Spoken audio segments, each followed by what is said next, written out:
आपण सर्वांना आषाढी एकादशीच्या हार्दिक शुभेच्छा. नमस्कार मंडळी. आज आपण बनवणार आहोत उपवास स्पेशल चिवडा. चला तर मग रेसिपी सुरू करूया. सर्वात पहिले मी इथे घेतलेले आहे अर्धा किलो बटाटे. बटाटे जर मोठ्या आकाराचे असले तर खूपच छान. मला इथे मोठ्या आकाराचे बटाटे भेटले नाही तर मी मीडियम आकाराचेच वापरणार आहे. आता आपल्याला बटाट्याच्या साली काढून घ्यायच्या आहे. चाकूच्या मदतीने किंवा एका खिसणीच्या मदतीने तुम्ही बटाट्याची साल काढू शकता. खिसणीच्या मदतीने बटाट्याची खूप लवकर साल निघते. ही सोपी पद्धत पण तुम्ही एक वेळेस नक्कीच ट्राय करा. तुम्ही व्हिडिओमध्ये बघू शकता एक एक करून आपल्याला सर्व बटाट्यांची साल काढून घ्यायची आहे. खिसणीने किती छानपैकी साल निघून गेली आहे. साल काढल्यानंतर आपल्याला बटाट्यामध्ये पाणी टाकून स्वच्छ पाण्याने धुवून घ्यायचे आहे आणि 5 ते 10 मिनिटांसाठी बटाट्यांना पाण्यामध्ये सोडून द्या. आता आपल्याला घ्यायची आहे परत तीच किसणी, फक्त बाजू दुसरी. आणि लगेचच पाण्यात ठेवलेले बटाटे घेऊन आपण त्याचे चिप्स बनवून घेऊया. चिप्स तुम्ही तुमच्या आवडीनुसार पतले किंवा जाड ठेवू शकता. मी इथे मीडियमच ठेवणार आहे, जेणेकरून ते कापण्यात आणि तळण्यात सोपे जाईल. तयार केलेल्या चिप्सांना आपण काढून घेऊया एका प्लेटमध्ये. तुम्ही बघू शकता एकदम मीडियम साईजमध्ये सगळे चिप्स रेडी आहेत. या चिप्सांना आपण ठेवून देऊया साईडला आणि घेऊया एक स्वच्छ धुतलेला रुमाल. रुमालाला आपण छानपैकी अंथरून घेणार आहोत आणि त्यावर टाकणार आहोत तयार केलेले चिप्स. एक एक करून सर्व चिप्सला आपण यावर टाकून घेऊया. पण आपले चिप्स खूप जास्त आहेत, यावर मावणार नाही. जेवढे बसतील तेवढे चिप्स मी या रुमालावर वाळू घालणार आहे आणि बाकीचे दुसऱ्या रुमालावर. सर्व चिप्स टाकणं झाल्यानंतर आपल्याला त्याच रुमालाने पूर्ण चिप्सला पुसून घ्यायचं आहे, जेणेकरून त्यामध्ये थोडेही पाणी शिल्लक राहणार नाही. तुम्ही बघू शकता पूर्ण रुमाल हा ओला झालेला आहे. पूर्ण आपल्याला पाणी या चिप्समधले काढून घ्यायचे आहे. चिप्स पूर्णपणे सुके झाल्यानंतर आपल्याला याला एका प्लेटमध्ये काढून घ्यायचे आहे. बटाट्यांमध्ये जर पाणी शिल्लक राहिले तर आपला चिवडा पूर्ण नरम होतो आणि त्यामध्ये खूप सारे तेलही साचून राहते. थोड्या वेळासाठी तुम्ही या चिप्सला फॅन खाली पण वाळत घालू शकता, जेणेकरून यामध्ये थोडेही पाणी शिल्लक राहणार नाही. चिवड्यासाठी चवीनुसार घ्यायच्या आहे मिरच्या. मी इथे 3 हिरव्या मिरच्या घेतलेल्या आहे. तुम्ही तुमच्या आवडीनुसार मिरच्यांना कमी जास्त करू शकता. मिरच्यांना आपल्याला छोट्या छोट्या तुकड्यांमध्ये कापून घ्यायचं आहे. मिरच्यांच्या जागी तुम्ही लाल तिखटही वापरू शकता. कापलेल्या मिरच्यांना आपण काढून घेऊया एका वाटीमध्ये. एक छोटी वाटी घेतलेली आहे मी शेंगदाणे, अर्धी वाटी बदाम, अर्धी वाटी मनुके आणि सर्वात महत्त्वाचं चवीनुसार मीठ.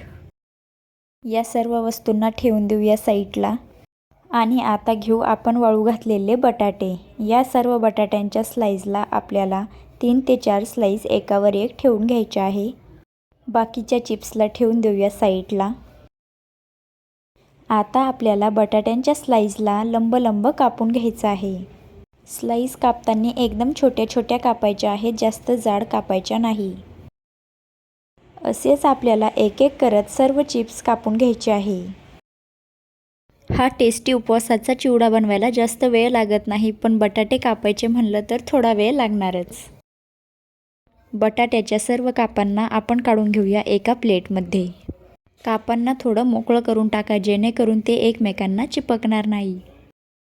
आपले सगळे काप इथे रेडी झालेले आहेत तळण्यासाठी. चिप्स कापल्यानंतर जर ओलावा जाणवत असेल तर तुम्ही याला 5 मिनिटे फॅनखाली वाळवू शकता. आता आपल्याला गॅस पेटवून घ्यायचा आहे आणि त्यावर ठेवायची आहे एक कढई. कढई थोडीशी गरम झाल्यानंतर त्यामध्ये टाकूया आपण तेल. चिवडा तळायचं म्हणल्यावर तेल तर भरपूर लागणारच. तेलाला आपल्याला एकदम कडक असे गरम करायचे आहे आणि नंतर त्यामध्ये टाकणार आहोत आपण बटाट्याचे काप. कापांना पहिले 2 मिनिटं फुल गॅसवर चांगले तळून घ्या. बटाट्याचे काप फुलून वरती आल्यानंतर गॅसला कमी करा. असेच गॅसला 2 ते 3 वेळेस कमी जास्त करत करत बटाट्यांचे काप तळून घ्या. नंतर हलका सोनेरी खरपूस रंग आल्यानंतर बटाट्यांच्या कापांना काढून घेऊया. कापातले संपूर्ण तेल निथळून घ्या, जेणेकरून ते तेलकट लागणार नाही. सेम व्हिडिओमध्ये दाखवल्याप्रमाणे असेच राहिलेले काप पण तळून घ्या. नंतर कढईमध्ये टाका शेंगदाणे. शेंगदाण्याला पण आपल्याला लालसर होईपर्यंत तळून घ्यायचं आहे. तळलेले शेंगदाणे काढून घेऊया. लगेचच त्यामध्ये टाकूया बदाम. बदामाला पण लालसर होईपर्यंत तळून घ्या आणि काढून घ्या. नंतर टाका मनुके. मनुक्यांना पण हलकं तळून घ्या. मनुक्याला जास्त वेळ लागत नाही. सर्वात शेवटी टाकायच्या आहे हिरव्या मिरच्या. हिरव्या मिरच्यांचा खूप आवाज होतो आणि तेलही उडते, यामुळे सांभाळून तळा. मिरच्या हलक्या सोनेरी झाल्या की काढून घ्या. आपले बटाट्याचे काप एकदम कुरकुरीत असे झालेले आहे. बटाट्याच्या कापामध्ये टाका तळलेले बदाम, हिरव्या मिरच्या आणि सोबतच मनुके आणि शेंगदाणे. सर्वात शेवटी टाकायचं आहे चवीनुसार मीठ. मिठाला पूर्ण चिवड्यामध्ये मिक्स करून घ्या. तुम्हाला आवडत असलेले मसालेही यामध्ये टाकू शकता. तयार आहे आपला बटाट्याचा कुरकुरीत असा चिवडा. मसाला किचन मॅजिकची तुम्हाला सिंपलसी उपवासाच्या चिवड्यांची रेसिपी कशी वाटली कमेंटमध्ये नक्की सांगा. तुमच्या मित्रमैत्रिणीबरोबर शेअर करा. भेटूया उद्या परत एका नवीन रेसिपीसोबत. तोपर्यंत एन्जॉय करा. Bye bye.